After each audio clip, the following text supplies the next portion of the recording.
Hey everyone, welcome back to our channel. Today we are exploring the world of sensory motor tools and techniques. From fidget toys to swing, each tool has a unique purpose in supporting motor needs. First, let's understand the difference between passive sensory integration and active sensory integration. Passive sensory integration involves the individual receiving the sensory input without actively engaging or responding to it. This type of integration is often used to help regulate sensory experiences but does not necessarily involve the person making decisions or adapting their behaviors based on the sensory input. For example, weighted blankets. A child uses a weighted blanket to feel calm. The child passively receives the deep pressure input from the blanket. Sitting on a therapy balls without active movements. The child benefits from the sensory input but does not actively engage with it. Some of the brushing techniques. A caregiver brushes the child's skin to provide tactile input, and the child passively receives the input. On the contrary, active sensory integration with an adaptive response involves the individual actively participating in sensory activities and making purposeful responses to sensory input. This approach is often used in therapeutic settings to help individuals develop better sensory processing and adaptive skills.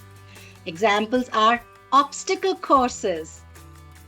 The children navigate an obstacle course that requires climbing, jumping, and balancing. The child actively engages with the environment and adapts their movements to complete the course. Next example is swinging activities. A child uses a swing and adjusts their body position to maintain balance and control the swing's movement or speed.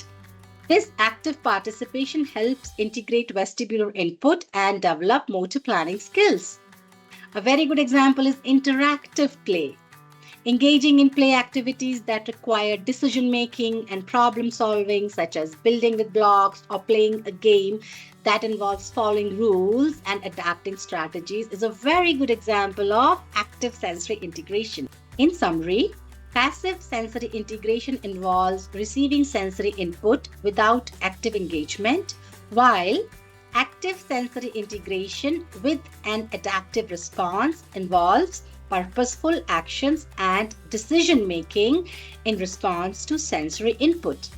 Both approaches can be beneficial, but active sensory integration is often more effective in promoting sensory processing and adaptive skills development. Let's dive in and see how some of the tools can help with regulation. First tool up, we have weighted vests. These vests provide deep pressure input, which can be incredibly calming for individuals with sensory processing challenges. The gentle pressure helps to ground and soothe, making it easier to focus and stay calm in various environments, especially when we are doing movements. So clubbing movements with the weighted vests is a good sensory motor approach. But I want to put a disclaimer here that weighted vests are not very good for posture. So you have to be judicious about the choice of your tool. Next, let's talk about fidget toys. These small handheld tools are perfect for keeping hands busy and minds focused.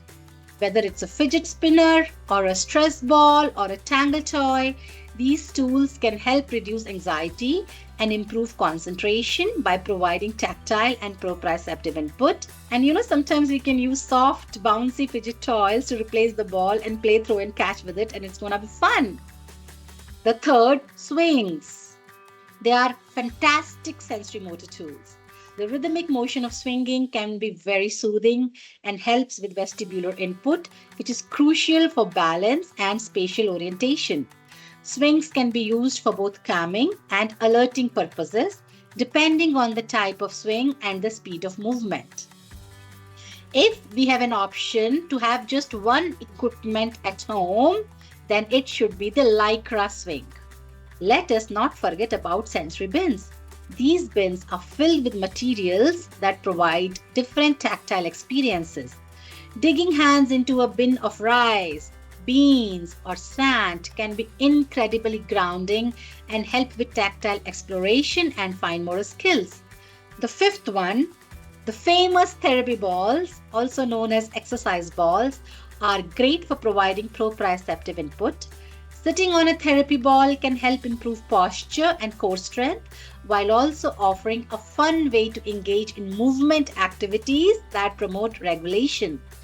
Other additions in the tools are mini trampoline and scooter board. These are just a few examples of sensory motor tools that can make a big difference in daily life.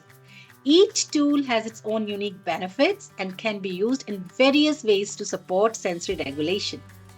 Now let's talk about some techniques. The first technique is occupational therapy. So in occupational therapy, we provide tailored activities to improve both fine and gross motor skills.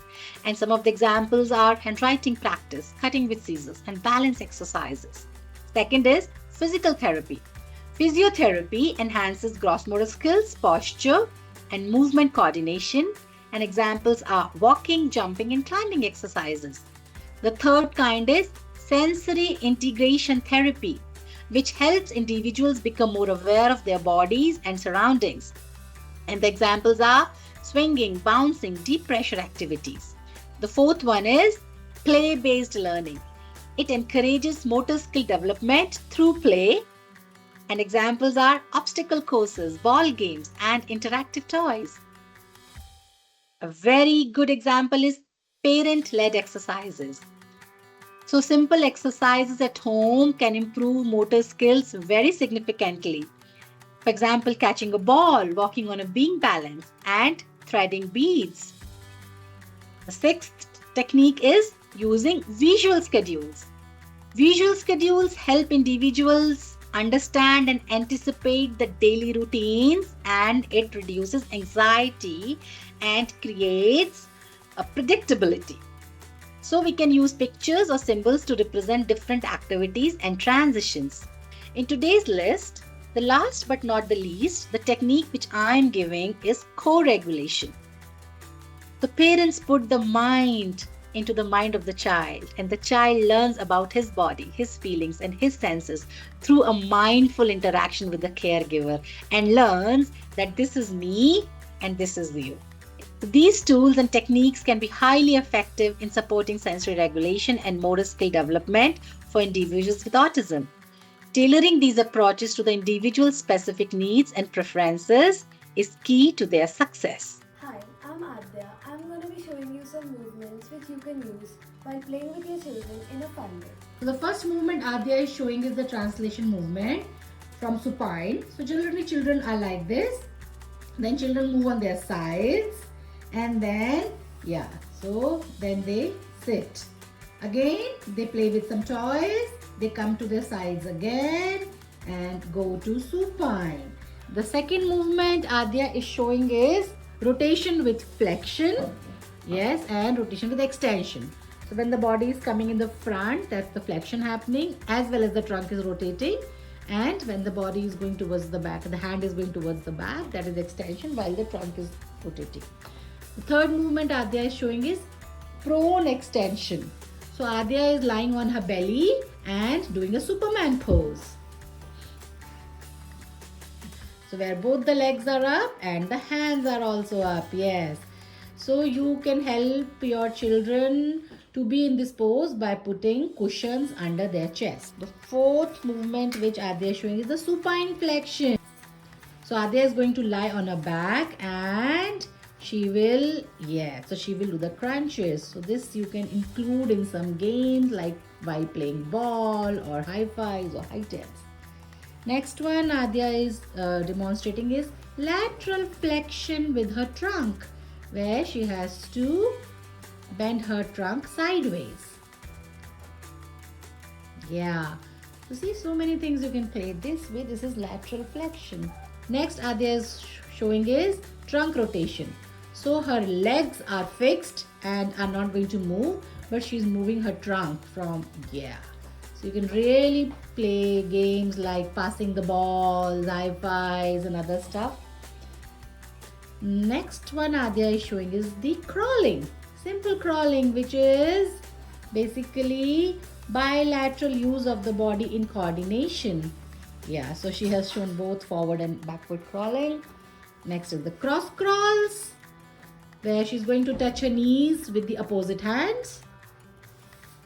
Yeah, so this is a little complicated. She can simplify it by touching her palm. This is simpler cross crawl. Now, Adya is going to show the kneeling position. So, kneeling on both the legs, and while children can be playing ball. So, this is the kneeling position on both the legs where children can play ball, like throw and catch ball. Yeah. Now, Adya is going to show the kneeling on one leg. Yeah, and here also children can catch ball, throw ball, or do the puzzles. Now Adya is going to show different neck movements, neck dissociation movements, where the body is stable, shoulder is stable, yeah, front and back.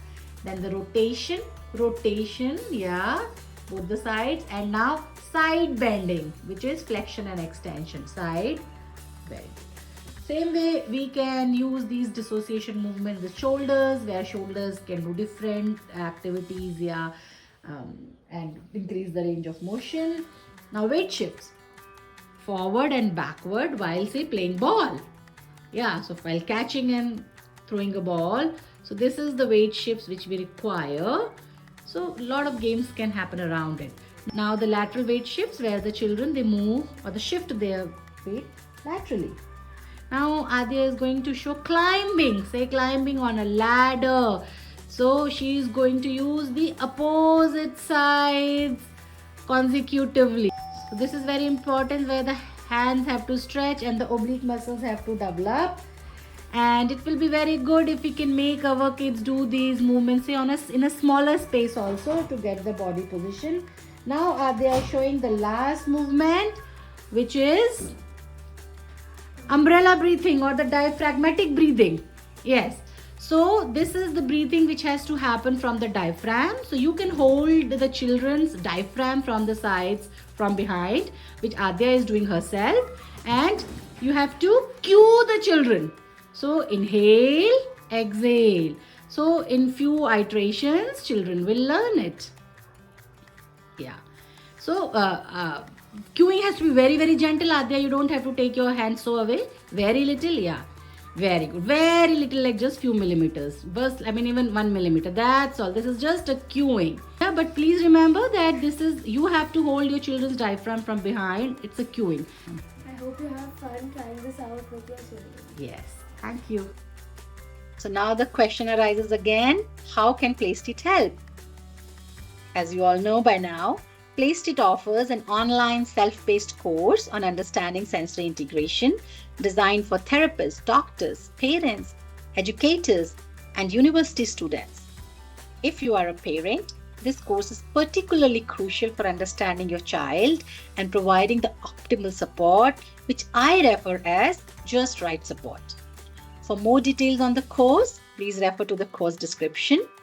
If you haven't subscribed to the channel yet, please do so, and don't forget to like and share this video. Bye-bye.